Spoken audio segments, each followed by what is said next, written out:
welcome back to Anything Goes. I'm your 5-wing 4 host, Madison. And I'm your 9-wing 1 host, Caden.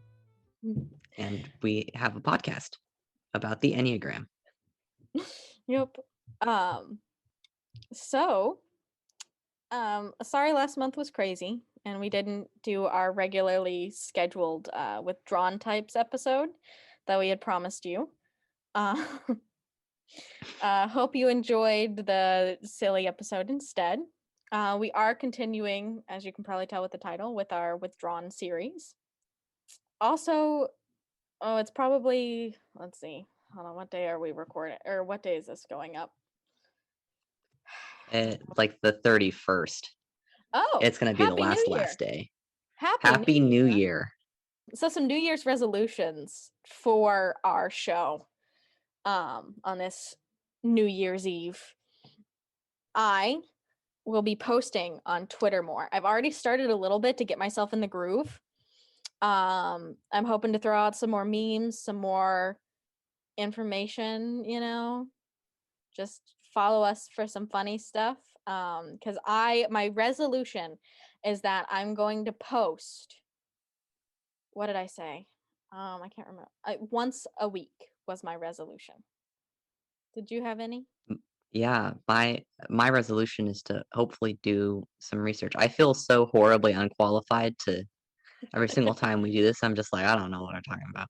Which is another thing that I should mention, and sort of our general podcast stuff. We are not professionals for anything. I don't know why you would ever follow our advice. Just enjoy listening to our banter podcast. We're not safe for work. We're not religious in any way. And we go on lots of tangents. So bear with us. Have you listened to any of the edited versions of our podcast? A few, I think. I hate hearing the sound of my own voice. Okay. Yeah. So not that many. Because there are times when I do edit out our tangents. I appreciate that. Yeah, I do. So I'm sure you make us sound very smart. Yeah, I've been trying to edit out more and more of them, like if they're really off topic. Sometimes I can't because we make really good points during them, but I'm like, oh, damn it. Yeah, I'm like, oh. We need to stop being as smart, Or we could just do we could go on a tangent and then we could be like, what did we learn from that tangent? And then just summarize for it afterwards. And that's the thing you could keep in. Yeah. Oh, and speaking of resolutions and social media and stuff, our social medias are, our Twitter is at EnneathingGoes, same way it's spelled here. That's the primary one I'm going to be focusing on. And then email us, EnneathingGoes@gmail.com, same way it's spelled here. Oh, and donate to our Patreon. I keep hoping that one day someone will do the one where I get to go join a cult. That is. I think we all have our fingers crossed for that, Nettie. Yeah, help me join a cult, guys. That is completely honest. One of our tiers is helping me join a cult. That is Enneagram based. It's the cult of the Enneagram. She's gonna go there, learn knowledge, be transformed, and come back and share with the rest of us plebs. Yeah. So if you want that to happen, donate, and you can make it happen. Do I have anything else for our intro? I don't know if I had anything else to add. Nope. Okay. So question of the month, which was actually last month's question, or the month before that. We asked the withdrawn types, which are 4, 5, and 9. What is the farthest lengths that you have gone to in order to withdraw from a conflict? Got some interesting answers, and by interesting I mean we actually got a new one as I speak. Oh. Wait, where? What? I got a new one. Here. It's long. It's long. Oh, okay, I see it too. So when I was scrolling through these, we did get a fair amount of replies, but the problem is how many of them were usable replies, because obviously in this subreddit, it's a lot of like self-typing. And some of them are really new and some of them are like really new babies. And when reading it and We when just reading don't buy what they're saying about themselves, yeah. basically. Or I buy it, but I don't think they've typed themselves correctly. Like there was one who said that they were a 4 in here, but 9, just 9 energy. And there's also of someone claiming to be a 5-wing 6 in here, but absolutely cannot be, like just very 4 energy, especially since they typed themselves as a tri-type 5-wing 6, 9-wing 8, 4-wing 5. And as a type 5, I could not imagine putting out that info out there without researching it like as much as possible, because like even just the barest research imaginable will show you that the second numbers in your tri-types don't have wings. If you're doing that, you're doing it wrong. Also, that's like 6 of the 9 numbers, and all of those numbers have integration and disintegration points. He's hit like all of them, basically. It's just not, yeah. So I doubt, like, I have extreme doubt that this person is a 5. I think what has happened is that they have typed themselves as a 5 because they are autistic, and probably their connection to emotions is probably not the same as what it would be for a neurotypical 4, is my guess. And the message that they've been getting from society about that is not like that's a normal part of being human, but that's like a subsection of okay, I get that. Yeah. We should do an episode on neurotypical versus neurodivergent Enneagram types. How they might seem different. Yes, There's a lot to cover in that. There is a lot in. I am definitely not super qualified to talk about that being neurotypical and not anything psych, but I think it'd be interesting. Yeah. I wonder if there's resources out there that do talk about it. Yeah, that would be really cool. I want to do some research because I do think that I have a 4 friend who is autistic, and definitely the like basically what this person is describing in their like relationship to their emotions is not what you would think of as a typical 4, but they're 100% a 4. Like right. They connect to so many other things of the 4, and it's like the Enneagram was basically designed around neurotypicals. So there's going to be some weirdness when you get into some structural ableism. Yeah. So yeah, interesting. If you are a neurodivergent person and you are interested in the Enneagram, email us, because I would love to get some research on that and how you think that the neurodivergence affects your Enneagram type and how you relate to it. Let us know. But yeah, so luckily we did get some responses that I'm like, yeah, that's definitely a 4, that's definitely a 5, and that's definitely a 9. So we'll start with our 4. The question I asked was that I'm very interested to hear from 4s because the resources say you guys withdraw to gain attention. And I want to hear what that would look like. And do you 4s feel that that's accurate? That was like the second half of my question.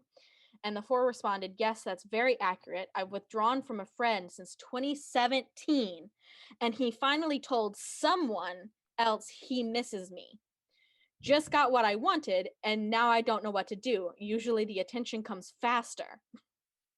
And I responded, do you think the friend could have been a withdrawn type? As a 5, if someone withdraws from me, I'm like, oh, okay, you don't like me, and I go away thinking I'm respecting their boundaries. And he responded, oh yes, he is also a 4, so he knew what I wanted and kept it away from me all these years. Can you believe that? 4s use withdrawing as revenge somehow. So yes. So 4s withdrawing for revenge is a very interesting statement to me, because like I knew like the attention or like, you know, come and get me kind of hard to get kind of angle of it, but withdrawing for revenge interesting as hell. Yeah. It's definitely I think it speaks to like the I'm not getting my needs met in the situation. Does that make sense? Mm-hmm. I'm not getting my needs met, so I'm not going to meet yours. Yeah. Like, you want attention? Like if I'm not happy, no one's happy. Yeah. If I don't get attention, no one gets attention.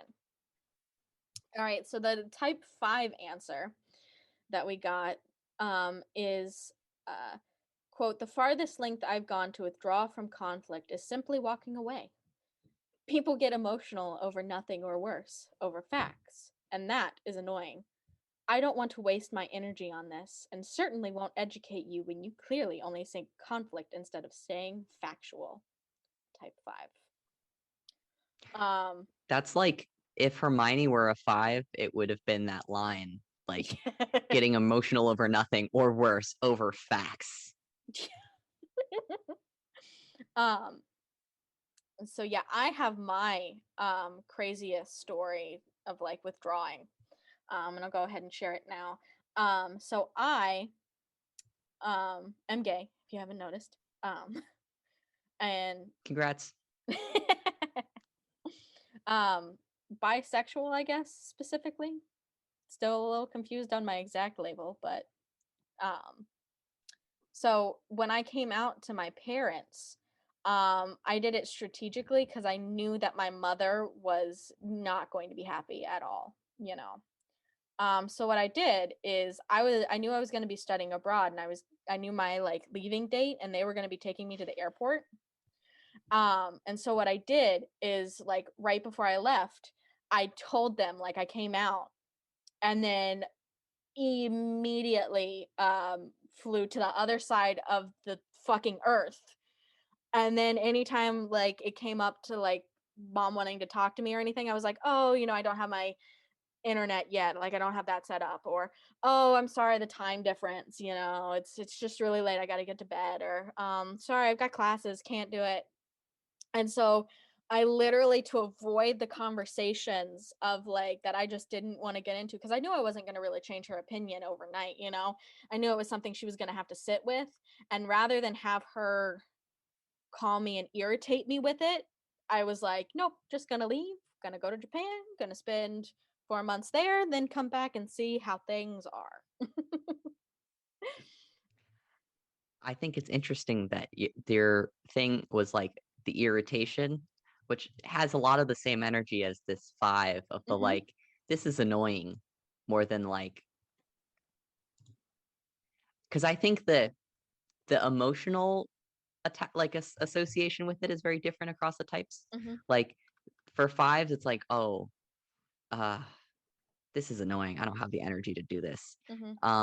And for 4s, I think it's more like, the person was talking about, I got what I wanted.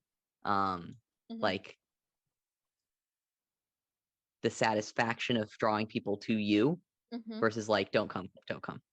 Yeah. And then for the 9s, I don't think I would qualify it as annoying, because then that would have to be like admitting that I am frustrated or irritated or angry, right?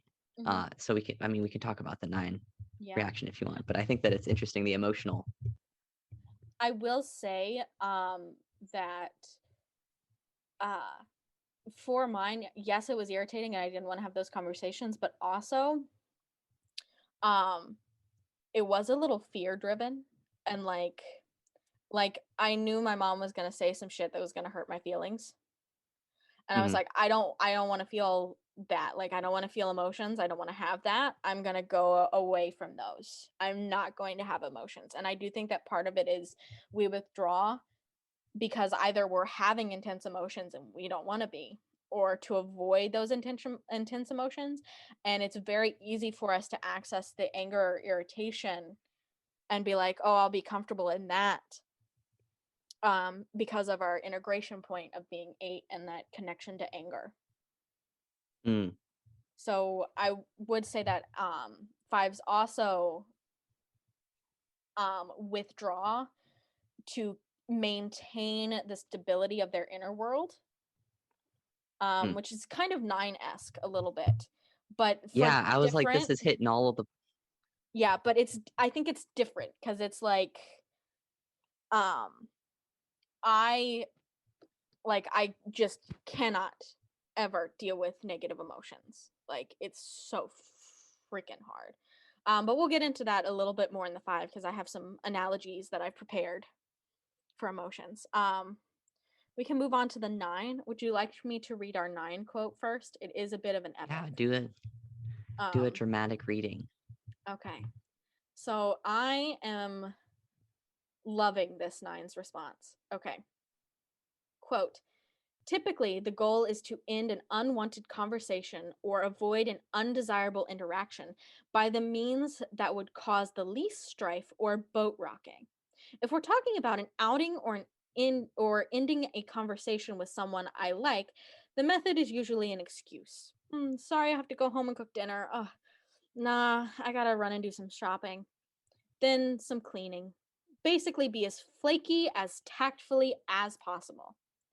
If I'm trying to end a conversation with a stranger or someone I dislike, the method is typically to contribute to the conversation as little as possible. A quiet an acknowledging or a brief yup or yeah typically suffices. This leads the person seeking a more engaging interaction to not find that in conversing with me and move on. The same method applies to someone being confrontational. They want to fight because they think they're in the right. Usually they're too entrenched in their thoughts, beliefs, and opinions to be convinced of otherwise. I don't have the time or energy to waste trying to explain to someone my position on a matter when the outcome will not change, so I won't even bother engaging. Short, one word responses is typically enough for them to disengage. That's not to say that I avoid debate, but I carefully curate who I debate based on how open minded I can determine them to be. Similarly, I will change my opinion on a matter if sufficient evidence is provided and I see myself in the wrong, but not before I consider as many other sides of an argument and as many facts as I can glean. I do this because I hate willful ignorance. I hate people who oppose something for the sake of being contrarian. I hate those who ascribe to the idea of rugged individualism without any credence to the fact that humanity as a species progresses as a collective. I hate self-absorption. I hate knee-jerk decisions when there's ample time to gather all of the facts. I hate bigotry, racism, and sexism. I hate generalizing and labeling someone based on demographics. I hate long-winded anecdotes where a short explanation would suffice. I hate those that lack empathy enough to see another person's perspective, that those people are quick to judge their own mistakes by their intentions, but another's mistakes by their actions. I hate and I hate and I hate. Above all else, I hate that I have to deal with my own hatred. Stirred about by these external forces, but blaming others for my own feelings, ironically feels shameful. Even more shameful is that the intensity of my hatred scares others, and so I bury it deep. Not a drop of it reaches the surface. I hide it behind short platitudes and brief replies. I concentrate on patience. Refuting someone's opinion may cause the conversation to go longer, and so my reply is a simple, trailing off and pretending to be engrossed in something else. My patience has been truly tested once or twice, and if you were to listen intently to my cordial replies, you may have been able to pick up on the annoyance and aggravation hidden in the undertones, hitting at my sequestered anger. But you won't get it out of me. You and I are not ready for it. I almost snapped in that second to last paragraph there about the hatred. I was just like, oh yeah. Oh yeah. Did you guys enjoy my dramatic reading? I did. Bravo. But yeah, very thorough response. I don't know how much more I can say. Like, they answered it. What do you have, Dad? Yeah, I mean, that hits a lot for me. Like I am that strikes a chord in agreement with pretty much all of it. I think it's funny when they say basically be flaky as tactfully as possible, because that's I think I tend to do that generally. I've gotten better as an adult because I just curate stuff better. I curate my spaces better and the people I hang out with better, you know? But I remember, I think like in high school, I definitely had like a good list of rotating excuses because I kind of floated around in different groups, right? But I didn't hang out with anyone outside of school because I was like, I see you all in like the 5 million different activities that I'm in. I have my alone time at home. I want that alone time. And I don't know how to tell people no. So I'm just going to make up something else. And then at some point, I realized that I can't just tell people no, but I'm still working on executing that. The debate thing is interesting to me and the confrontational because I think sometimes I like being confrontational. Actually, I think that's very fun for me. But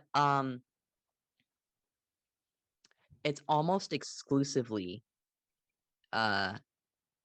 when on my terms, actually I'm not going to say almost exclusively. It is exclusively on my terms, like I will go ahead and like if someone puts down I want to have that political conversation and the discussion, I'll go ahead and pick that right up if I'm feeling up to it, Like I don't like it when it's pushed on me, which I guess goes back to we're going to talk about nines like to maintain their autonomy.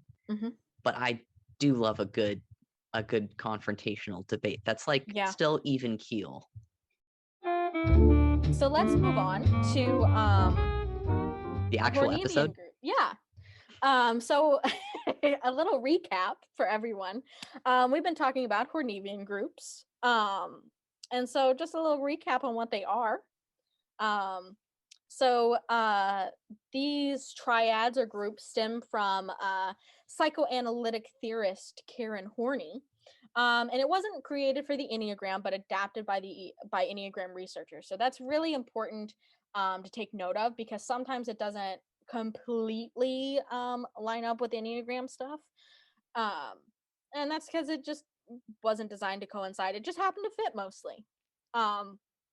This is, if you are more interested in scientific-based Enneagram, this is probably one of the ones you should pay attention to a little bit more, though, because Karen Horney is like professional, like, what was it, psychologist? Yeah. She has degrees. She has degrees, and this is still used in like regular like therapies and psychoanalysis. Like it's a huge basis. So this might pique your interest if you're into the more scientific side of things. And as such, I really recommend that you read her work or read about her work, as well as how it relates to the Enneagram, because if you read about her work, you're going to get a better idea that's not just like sifted through to be like, oh, this is the Enneagram parts and this, you're going to get the whole kind of picture, which is much better when you're trying to get to the root of like types and stuff. So her theory is that everyone deals with anxiety and neuroses through 3 types of behavior. And it's behavior that moves you toward people, away from people, or against people. And it's kind of interesting because this also maps to fight, flight, and submission. And all the Hornevian responses are triggered by perceived threats. So these were kind of mapped into Enneagram triads. And so the people who moved towards other people became the compliant, or what was the other group? The compliant or dependent? I don't know. There's like another name for it. Some other people refer to it differently, but it's the compliant group basically. And that is types 1, self-effacing, 2, and 6. Yeah, self-effacing. Those are types 1, 2, and 6, though Kaden and I I don't know where you fell, but I kind of disagree that I think ones should be in the assertive/aggressive group. We have discussed in previous episodes that chart, right? That has the ones in the aggressive group. So and that's another thing. We are going to be talking about the most commonly accepted versions of these, but there are people who do disagree. And not just like us, not just like the casuals, but like people who are like writing dissertations and shit who know their shit better than us. So Yeah, so if you feel like your type doesn't fit in that narrative or whatever, you are more than welcome to come up with your own theories. Okay, and then the people who move away from people are the withdrawn group, which we're talking about this time, which is the 4s, the 5s, and the 9s. And the people who move against people became the aggressive or assertive groups, which is the 3, 7, and 8. And I think that the 3 and the 1 should be flipped.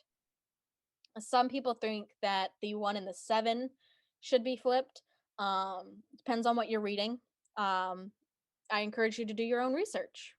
And you can go back and listen to our previous episodes where we discussed that more in depth.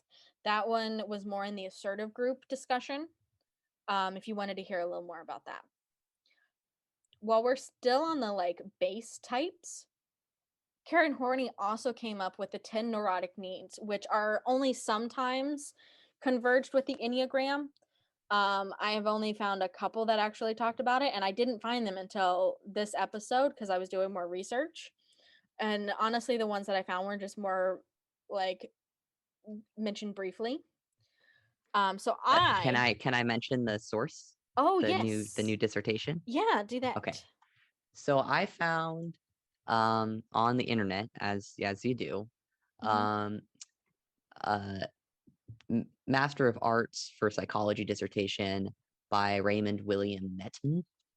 And in it, they talk about Karen Horney and they do a study and that kind of stuff. But specifically, they also map the neurotic needs to compliant, aggressive, withdrawn.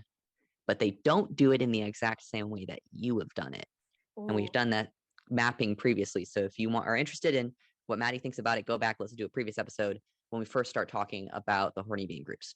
Mm-hmm. But they have moving towards or the self-effacing compliant solution as the need for affection and approval, which you have marked as 2, and the need for a partner, which you have marked as 6. But that's the only 2 that they have in the moving towards like mapping. Okay. And then they have moving against a lot of different ones in the moving against, which is aggressive or they call it expansive, but assertive is another word for that sort of thing. I don't know. Need for power, which you have as 8. Need to exploit others, which you have as 7. Need for social recognition or prestige, which we have as in some way all of them. Need for personal admiration, which the wording is slightly different, but I think you have a 4. Yeah, no, same wording. Personal admiration you have as a 4. And personal achievement as a 3. So they've put 4 up with the moving against. That's how they've categorized it. They haven't labeled it 4, obviously, but they've put that up with the aggressive. And down in the moving away or withdrawn, detached, they have need to restrict one's life within narrow boundaries, which would be 9s. Need for self-sufficiency and independence, which is 5s, and need for perfection and unassailability, which is 1s. And I can see how you'd get, if we're going off the assumption that people are wrong and that 1s are actually aggressive or assertive, I can see how you'd get the 1 and the 4 flipped in the moving against, moving away. It's very interesting, and I feel like honestly I might want to do like I didn't get a chance to read his entire dissertation because you sent It's it to 100 me. pages long. It's 100 pages long, and you sent it to me like what was it, like 2 hours An hour ago. So honestly I would love to do maybe a mid-month episode on this stuff, or maybe even next month do another episode on just this before we jump into object relations, because I do think there's something here, and it's interesting the ones that we agreed on, or I've assigned types to, and that he's assigned maybe to different triad groups. Very interesting. Okay, so moving on to withdrawn types specifically. So the withdrawn are the people who move away from other people. And like all the other ones, they move away in order to meet some needs. Type 4s withdraw for attention. Type 5s for security. And type 9s for autonomy. I have some other quotes here, and I had one highlighted. So on the same website, which I was like, oh, I might not want to use this as a source.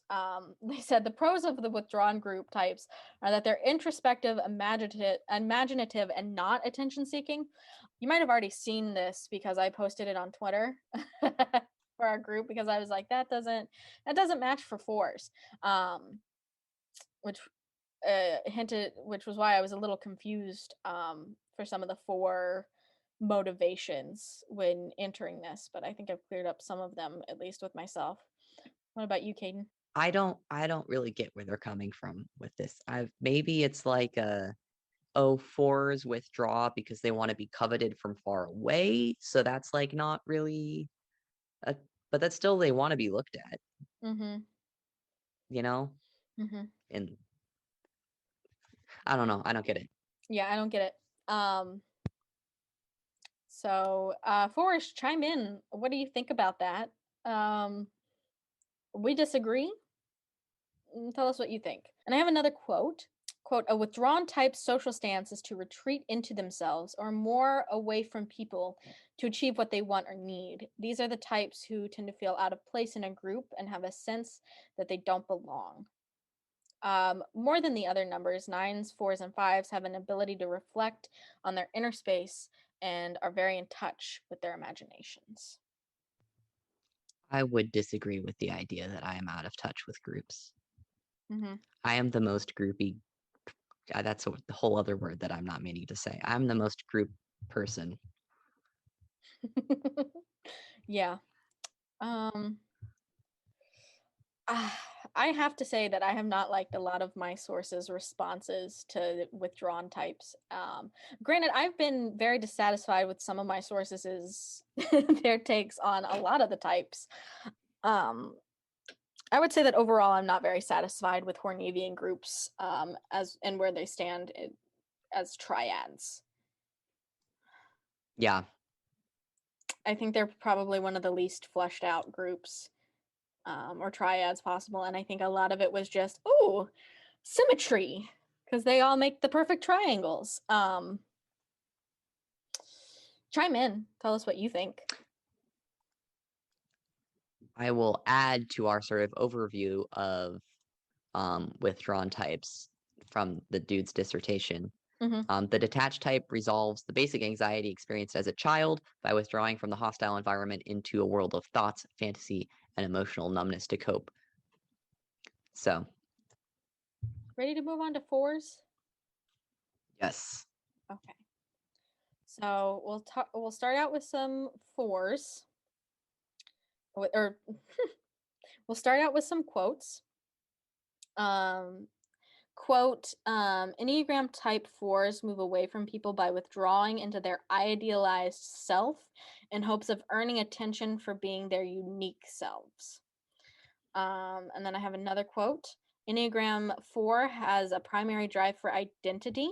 They often withdraw because they don't feel like they have anything in common with anyone. 4s can come off as mysterious or standoffish. When they retreat, it may be because the social situation makes them uncomfortable, but they likely hope that someone will notice and come after them. So those are my quotes.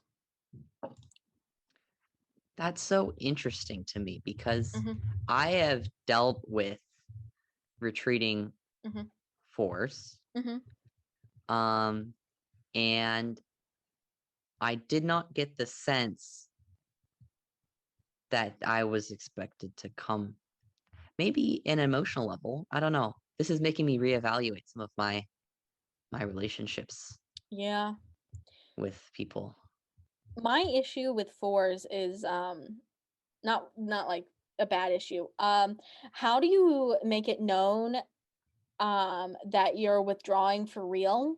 Like you're like, this is a boundary. I don't want you to contact me anymore. Like we're done, versus the withdrawal of like, oh, but I do want you to come and get me, you know? Right. That's hard for me to read as a 5. I'm like, I don't know if you genuinely need the space right now or if you want me to come and like get you. So 4s chime in, because like how genuinely, how am I supposed to know? Is it literally every time? Because I can't, like, because sometimes you really do need to put up those boundaries. Like, you can't have every psychopath stalking you for the rest of your life, you know? Or would you get off on that? Would you get off on having a stalker? I think some fours might like talking about having a stalker, but they would hate the experience of it. Because, Yeah. dear God, I think that they don't want to be known. And also being stalked is horrible, right? Yeah. But like, I think in retrospect, they would be like pulling out as at a party story, which, if you can make fun of your trauma, that's good on you, I guess, for coping. But I can definitely see like I don't know. It reminds me of if you've ever watched 30 Rock, Jenna Maroney on there, total four, but like crazy unhinged four. And so she finally gets a stalker and she's like, oh, my stalker. And she gets really upset one time when her stalker stops stalking her. And then he finally comes back and she's like, oh, you need to leave me alone. But then smiles at him like, no, keep coming back. And I get that Yeah. kind of like vibe from fours, but like for real, like healthy fours, how do you draw that boundary? And like, how do, and this is probably going to come off as mean, but how do I ever trust your boundaries? Like, how it, like, or not, maybe boundaries is the wrong word, but like, how do I respect your boundaries when it comes to space? And like, how am I supposed to know what's the real boundary and what's the come and get me boundary? I have well, fours, feel free to answer us. But I do have dissertation guy talking about integration and disintegration in fours, where he talks about how as they disintegrate to two, they lose all sense of boundaries and become manipulative to force others to recognize their specialness, which is the drawing in, right? So boundaries are actually very important for four development as they move towards integration. And one, they take up a proactive and disciplined stance. So part of the discipline is boundary setting. Like you can't have discipline without boundaries. So I think that that's an essential part of the growth process for fours and probably all withdrawn types, actually. Yeah. I will also point out that fours, the problem that I've had with my fours is that I do end up respecting the perceived boundary. You get in trouble for following what they ask. Yeah. So it's never been a like, I've never had the problem of like, well, I thought you wanted me like breaking the boundary and it actually being a boundary. I've only ever had the problem of like, oh, they've set a boundary, I'm gonna follow it, and then them being like, why the fuck didn't you come get me? And I'm like, but you said you needed space. Yes. Yes. And I think as a 9 too, I have that same reaction where if I get the vibes that someone does not want to talk to me, I will never talk to them.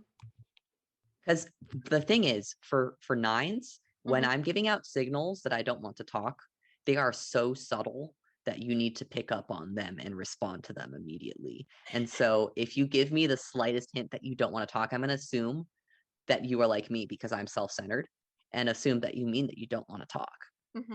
I feel like we had a maybe a problem or like that in the beginning because I like sent you something, like we had been hanging out and then like I sent you a text and I just got like a one-word answer and I was like, oh, they don't want to talk to me anymore ever again. And so I stopped like texting you, and I would only I think I limit was it in to bed.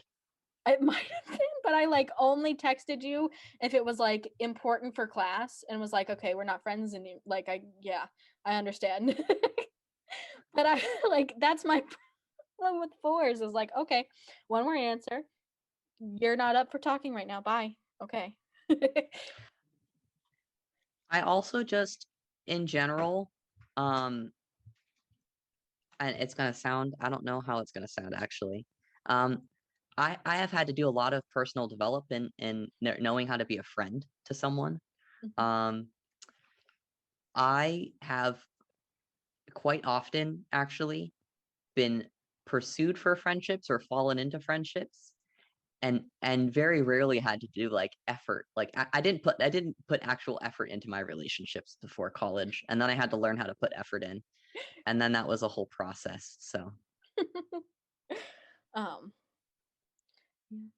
do you have anything more on fours? no, Okay. keep on keeping on.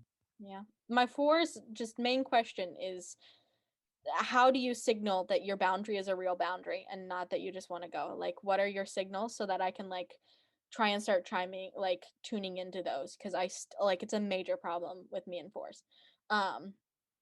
Moving on, type fives. I have some quotes. As always. Quote, fives move away from people by withdrawing into their minds in hope of earning security.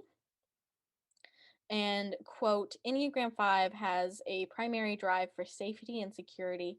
They often feel out of place in social situations and prefer to watch from afar.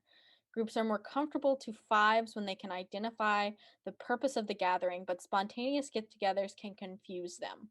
Unlike fours, when they retreat, they don't want to be chased down. They believe their safety and security comes from disconnecting and being alone. Mostly true. I agree with most of that. The only thing that I disagree with is the spontaneous get-togethers, especially the confusion. And it's like, no, they don't confuse me at all. In fact, I get spontaneous get-togethers and I enjoy them on occasion. The difference is if it's a spontaneous get-together and there is pressure to be involved with people that I don't know very well, that aren't very high on my hierarchy of friends that we've discussed before, I believe, on this. It is so anxiety inducing and I've got to nope out. But impromptu spontaneous get-togethers with people in the close friends or best friend circle, perfect. And you can even sprinkle in some of the friends. But yeah, so if you were like, hey, you want to go get dinner, I'd be like, yeah, sure, whatever. You know, KJ's like, yeah, let's go hang out. I'm like, okay, yeah. If Lisa from work was like, hey, you want to get lunch, I'd be like, no. Let's not do that. I'm not used to you outside of a work setting and I'm not ready for that commitment. Let's not. I will say, and this is interesting to me. How do you? I'm trying to think about how to phrase this. How do you feel about people organizing events that aren't you? Like if you're in a friend group and you're trying to organize an event. It depends on how much I care about said event. Okay, if it's something that I'm really passionate about, I better be in the planning detail. But if it's something that just like sounds cool or someone knows more than me and I'm like, yeah, let's do it. So like for instance, a lot of times in Japan, someone would just be like, hey, we're going to this temple. You want to come? I'd be like, sure. And they'd have all the things planned and I'd be like, yeah, that's fine. Now once the plan is set, I don't like deferring from that plan. I'll pull up the time that we were at the Pride Festival and we were going to get food and you couldn't get food at the restaurant. I was like, this is not the plan. The plan is to find a restaurant where we can eat. We've got to all eat together. This was the plan. But I was not involved in a lot of that planning and I'm perfectly fine with that. It was just, this is the plan. This is the plan that I agreed to. Let's stick to that plan. But if it's something like, let's say we were going to go to like an Enneagram conference, right? I would want to be in the planning of like, I want to like this booth interests me. I want to go there. Or like, who do you want to see? Okay, let's, figure this out, figure out the schedule wise. So. Yeah. Mhm. Yeah, I feel that. I just think it's interesting how people feel about planning events. um, but yeah. I will say that for fives, a lot of what I didn't see, I would see security, like in hopes of earning security and things like that. And I don't think they've fleshed that out enough. What is it? Fleshed that out enough. Yes. The security is very similar to the 9 security. It's very inner stability and security in my mind, and it has a lot to do with emotions. You're not a 6 or a 7. Yeah. Right. So it's like, I cannot stand negative emotions, and I have built up so many defense mechanisms against them, to the point now where I barely even feel them. And I came up with an analogy because I was trying to explain to KJ how I feel my feelings. Because KJ was like, it looks like you feel them, like sometimes just to different degrees. And I'm like, but I don't really, is the thing. So here's my analogy. I have a little house. It's air conditioned, it's got cooling, and I've got a window, right? And I can look outside that window and I can see the emotions happening. And if I'm not careful with my thermostat, I can feel them coming in. So I can look out and be like, oh, it's really sunny. It looks really hot out there. And if I'm not careful with my thermostat, sometimes the house starts to get a little hot. And I'm like, oh, better turn up my thermostat. Or same thing. I'm like, oh, it's snowing out there. Ooh, looks a little cold. And then, oh, my house is starting to get a little cold. So, better turn up the heat a little bit, Sometimes I may even open the window and be like, oh, look at that. It's a beautiful day. That's some beautiful happiness out there. Maybe I'll just open the window, let it shine in. And sometimes, if it's really negative emotions, sometimes it's a hurricane like blowing the door open, or a tornado like forcing the window open. And I'm like, fuck, get the boards, gotta board up the window, gotta like lock that shit down. But I am never outside the house. I am never in the emotions. I'm never in the hurricane. I'm never in the sun. I don't Are go you in. at all interested in doing that? I did actually once. When I noticed this, I was reading this thing about how to actually let yourself feel those emotions and not just intellectualizing them. And 10 out of 10 do not recommend. Fuck that. It turns out that like feeling sad really fucking sucks. And it just like, I was like, you know what, I'm just gonna let it in. I'm gonna feel the weight of it. I'm gonna go like stand outside in my emotion. And it damn near crushed me. And it wasn't even that bad. And then I had to be like, okay, nope, back inside the house. Never again. I don't know that I will go outside the house anymore. Maybe someday I will take jaunts outside the house. To go explore.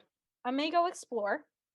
But I do think that on some level, the house is always going to exist. Okay. And the thing is, the house is to the point where sometimes I literally will go most of the day without feeling an emotion. And I do mean like genuinely feeling any emotion. Like just numb. Because I've like my AC unit is like perfect. Chef's kiss. Perfect. And I've realized now that that's not very healthy. So I think my strategy that I'm going to work towards is more just you need some vitamin D. I need to start opening the window a little more. I need to stop I need to start doing more body check-ins, doing more, yeah. And maybe even first step, intellectualizing my emotions more throughout the day, because sometimes the only way I'll even start to feel them at all is by intellectualizing them, because that feels safer. And so maybe if I start actively pursuing and doing that more, maybe it'll lead to more of me, like, baby steps. But yeah, it kind of reminds me of your like stereo of feelings, but instead of the stereo always being on for you, and inside the room, I have the ability to turn the stereo off and it's outside. Yeah. Did I talk about a stereo of feelings at some time? I never. Yes. You always remember what we talk about. I always forget. Yeah, you said that's how you like head empty. How you tune into your feelings is like there's like a radio or a stereo, and you can't control what's on the radio or stereo, but sometimes you turn it down and you're like ignoring it, and sometimes you're like, oh, it's a banger, and you turn it up. Yes. And I Mhm. think that's a good Mhm. job, past me. That's a good Mhm. analogy for it. Because I was just thinking about how I interact with negative space emotions. And it feels like every time someone is walking into a space with their emotions, they're like putting it out there, like on the table and saying, here you go. It's a gift for you. Deal with it. And like implicitly by bringing it into the space with me, they're asking me to help them manage that, or they're making it my problem by bringing it into the space with me. And Mhm. so that's the sort of like DJ on the radio being Mhm. the external people. Um, Mhm. Yeah. and I don't really get to change the channel unless I leave physically. Mhm. Um, a distinction between you and me is that I don't mind it as much as you when people bring me their emotions. And I think it's because I'm so detached from feeling it, you know? I can watch it from outside my window. And it may like I may need to turn up the heat a little bit or the cooling and like maybe just leave and be like, "Get off my lawn." Um but um I like one of my 4 friends who has trouble with their emotions will bring them to me regularly and be like, "You know, you are just very calm with this. You're very rational. It like really helps me out." And I will not have been affected at all by the feelings whatsoever. Um uh I will say, I think the intensity varies with closeness, and that's that true. actually I find it, um, interestingly enough, Mhm, uh, easier to deal with negative emotions from people who are distant to me. mhm, You know, like if someone is having a rough day and they're my coworker, I mhm, find it much easier to be on in that way. mhm, But when I am like in my own space, mhm. it's a lot harder to negotiate and navigate that. Um, Family stuff is the worst because I'm like really not on my game with family stuff. I'm just like, I am off the clock here. Mhm. Um, I don't know that I make that distinction. I think the only time that that distinction gets made is when the issue is regarding me. Like it's a specific fight between me and this person. And then I'm like, "Mm-mm, no way. I'm in my house. Go away." But like Yeah, I don't fight with people. if KJ or like Lily is venting to me, I'm very like, "Oh, okay." I may get a little sad. Like, you know, I may get a little sad outside if they're going through some shit, you know. Um but I still remain pretty detached. Which might not be a good thing. And that's not to say that I'm not empathetic.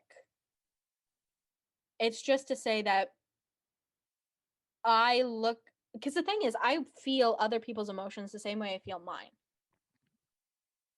which is I don't feel mine, but I analyze them from an outside perspective and I see it and I'm like, "Yep, yeah, that looks a little sad there." Yeah.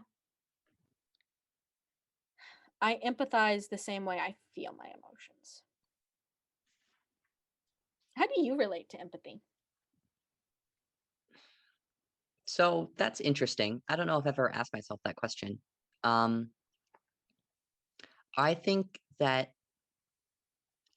I generally, and this is a very common nine trait, have like practiced seeing other people's perspectives, Mhm, and um, a lot of times that perspectives involve some kind of emotional baggage, but that mhm, doesn't necessarily mean that I'm experiencing that emotional baggage while mhm, um, explaining that or trying to interact with that.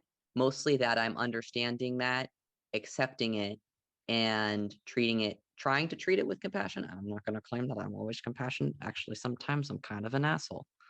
Um, I think for me, I'm still learning how to be empathetic, um, which is interesting because I think you meet nines and you think that they are naturally empathetic. I would disagree. I think nines are naturally non-empathetic mhm.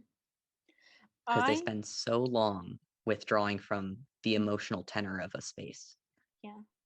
I'll say that conversely, I think that a lot of people associate type fives with a lack of empathy and compassion. And I feel like fives do have a natural draw to empathy. It may not come as naturally as some of the feeling types. But I think, I don't know, there have been times when, like, I feel like a lot of people do confide in me.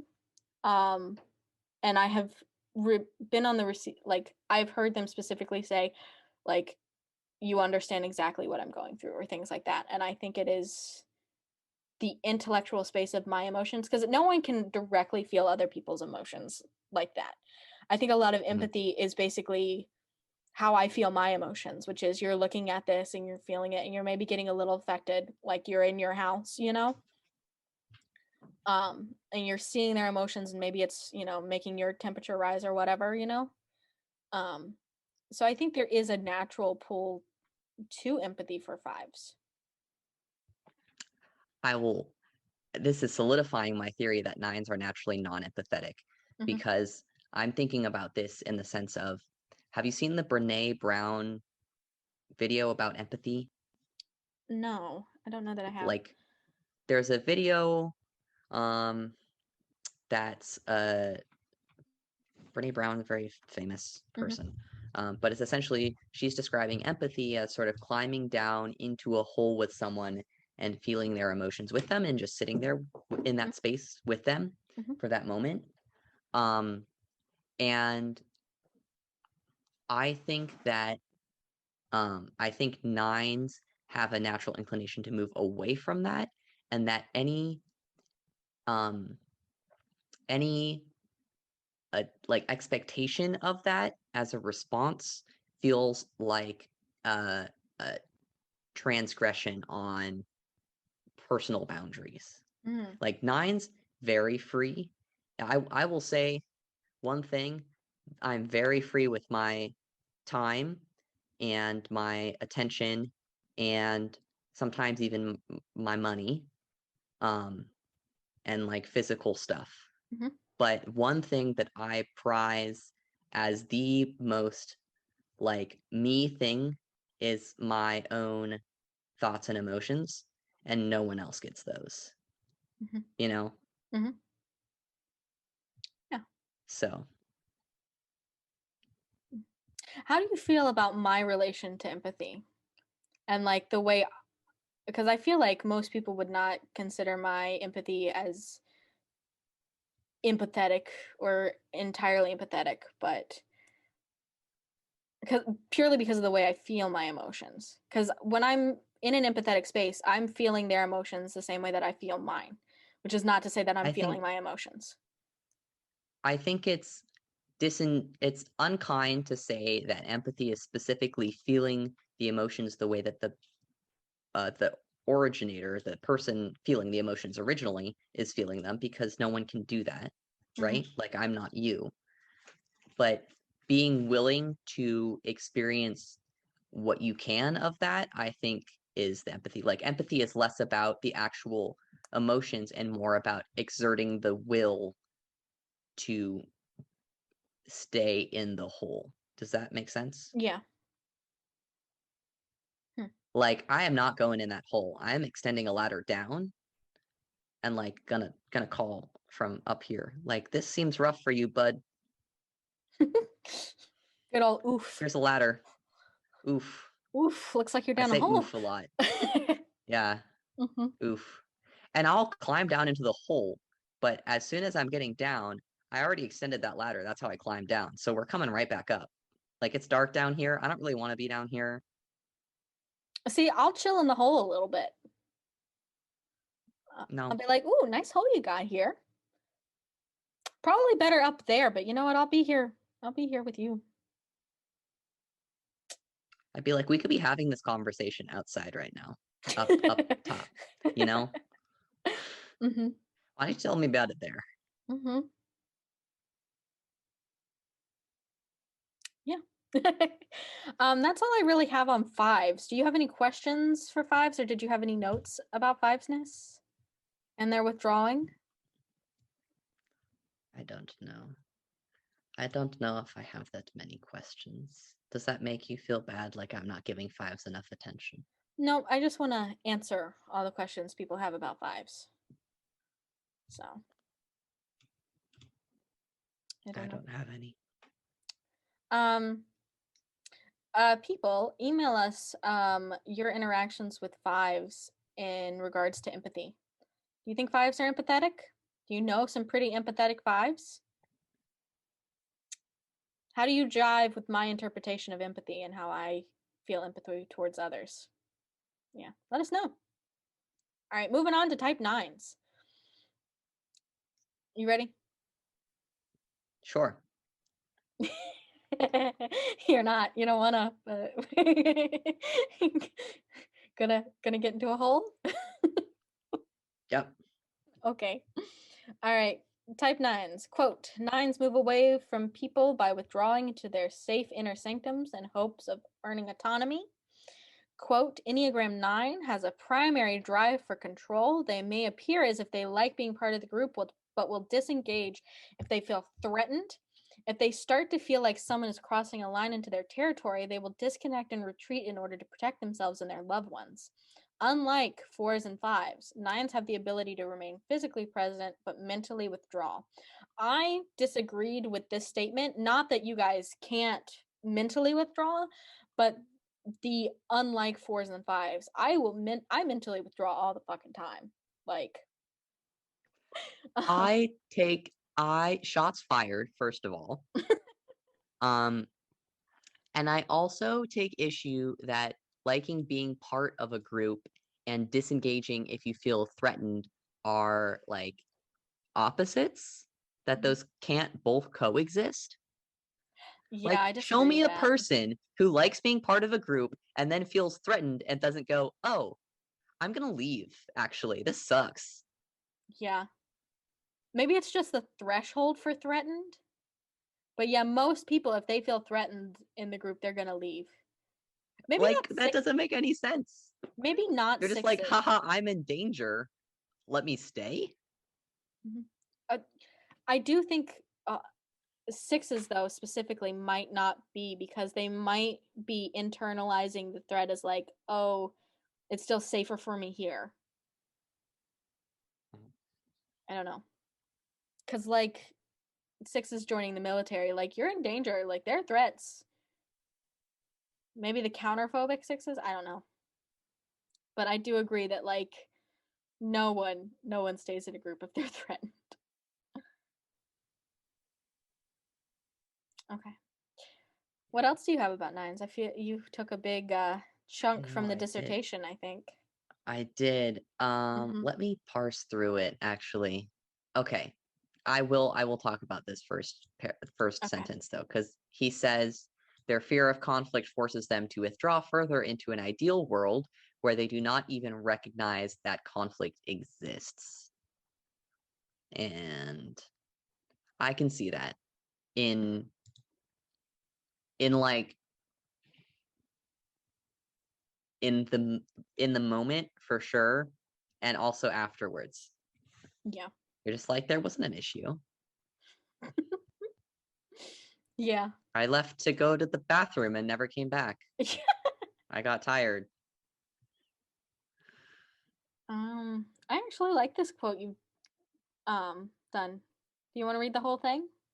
Sure, when they do act, it is often because they shift towards type 3 position by moving against people and situations.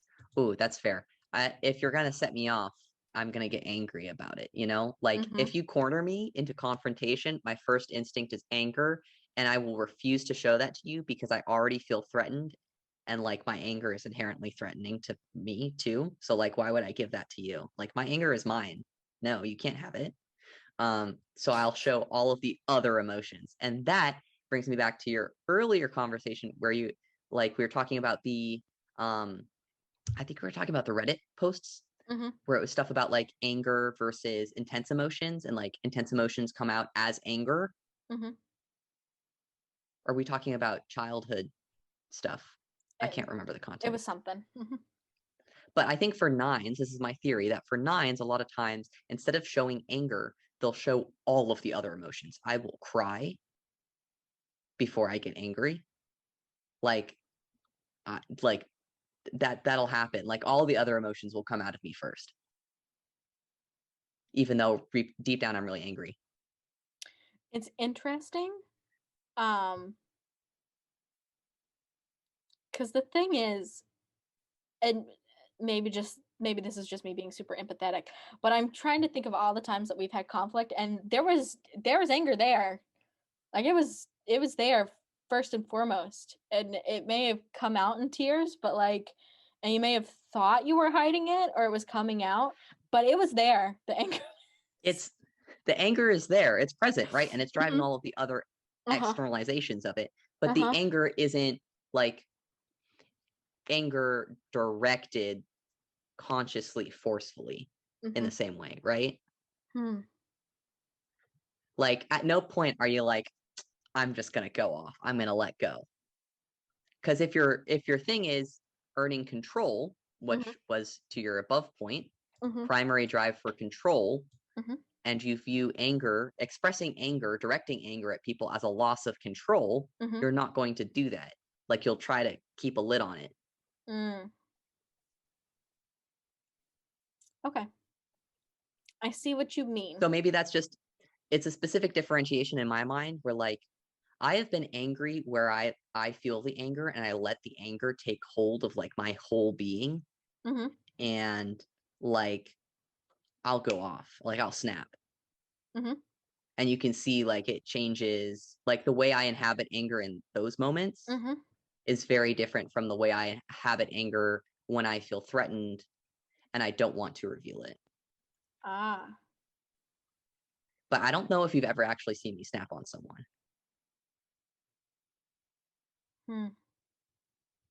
Have you? I don't know. I can think of like a handful of times in my entire life that it's happened. Because see, the thing is, and maybe it's just, maybe it is just that you were keeping your lid on it. It's just, I've remembered times where I'm like, you were angry and acting from anger. And not, it did not seem like you were acting from sad or like giving up the sadness, or it was like the only thing that was coming through was anger.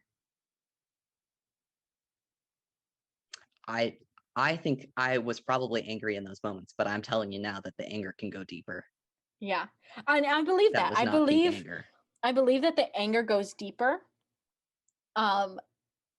Which is interesting to me because it's very interesting that you say that you're only putting out, like, you'll give the sadness first or the other emotions first.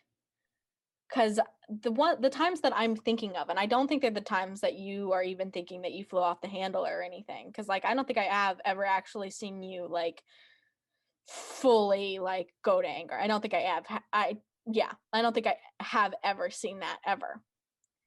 But like I'm thinking of times like I don't know, times when I have seen you cry and I was like, "Oh, this is just anger here." Like, or I mean, there were other emotions, but like, and maybe other people would see it differently, but there was like it's always so anger forward to me that I'm not going to deny that. I'm not going to deny that it was anger driving those things. I'm just saying the perception of it and how it feels in the moment doesn't feel like I'm expressing my anger, even though I am. Which is so weird. It's so weird to think about. Yeah, I think it's sort of like a pressure cooker almost, or like a, you can think about anger as building up. Yeah. The one I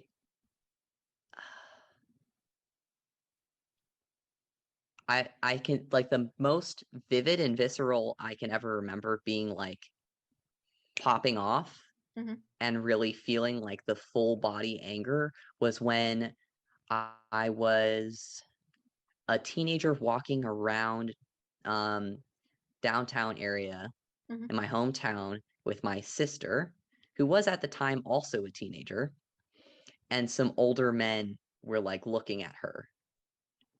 right? And like ogling her. And I felt my whole body clench, and like a if I was ever going to physically fight someone, Mhm. you know? Mhm. Yeah. Mm. Obviously didn't, because I would have got my ass beat, but like Mhm. So how did flying off the handle look like? What did you do? I didn't do anything, but I felt it. Mm-hmm. How does expressing anger look like for you? Oh, I don't. Please. Please. I don't intentionally express anger, generally. Okay. I'll express frustration sometimes and say like, I'm just frustrated. I'm frustrated. Mm-hmm. But like in my brain, there's a differentiation there, right? Because like the Mm-hmm. anger is the like, I'm gonna murder someone. Mm-hmm.